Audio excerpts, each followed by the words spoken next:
because it motivates you, it gets you going. I think being an immortal, living forever, would be one of the most depressing things, particularly if everybody else was dying around you. And I think one of the things that makes life so interesting and fascinating is that it doesn't last.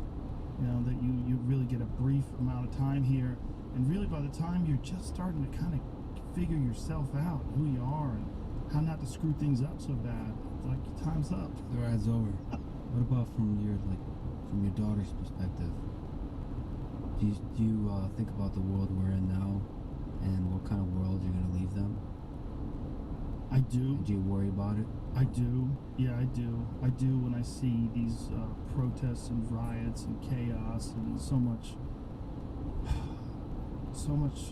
anger in the world today. And then particularly today, I think, because of the pandemic and the fact that so many folks are out of work and through no fault of their own and can't make ends meet, and as people feel so helpless and angry, it's a particularly divisive time. It's a particularly turmoil-filled time, and it just doesn't seem like the world of a year ago even. It feels very chaotic and dangerous, and it's a small thing, like in terms of the possibilities of things that could happen to the world, like a pandemic like the one we've experienced. It really just doubles the amount of deaths on a bad flu year. So it, relatively speaking, is a small thing in comparison to super volcano eruptions, asteroid impact, a real horrific pandemic, or one that, you know, really wipes out millions and millions of people. It's stunning how fragile civility is. It's stunning how fragile our society really is. That something like this can come along, some unprecedented thing can come along, and all of a sudden everybody's out of work for 6 months.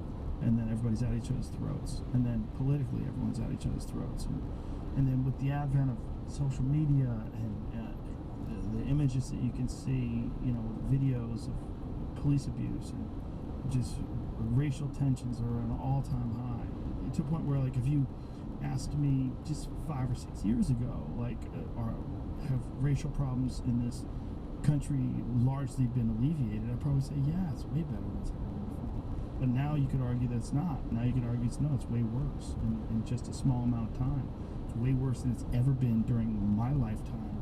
While I'm aware of it, you know, obviously when I was a young boy in the 60s, they were still going through the civil rights movement, but now it just seems very fever pitched. And I think a lot of that is because of the pandemic, and is because of all the hype